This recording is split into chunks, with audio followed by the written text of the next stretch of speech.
So I got a couple projects I'm working on this weekend around the house, and the one that's taking the most of my time is I'm adding an addition onto this deck back here. About a 20-foot section of that deck needs to be enlarged 2 feet. Now to do that, I'm building a cantilevered system of support going underneath that deck about 4 feet and extending out 20 inches.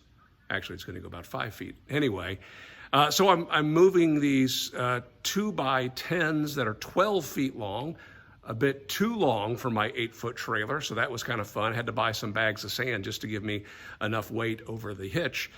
But now, how to cut these things into 6-foot lengths.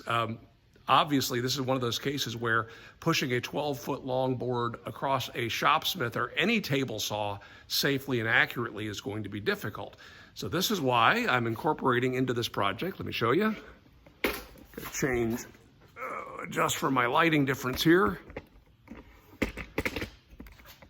That's why I'm using my ChopSmith. That's right, I got a ChopSmith sitting here, a Mark V Model 510 with the ChopSmith on it. I've got extension tables on each end, and I'm supporting each end also with one leg because all I can find is 2 of my legs.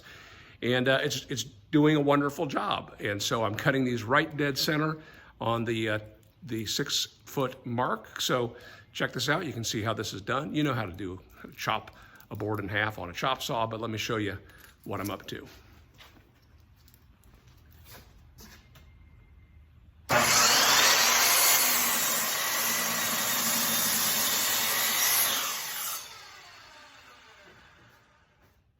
So how cool is that? I've got support over the entire 12-foot span and catching the boards as they cut.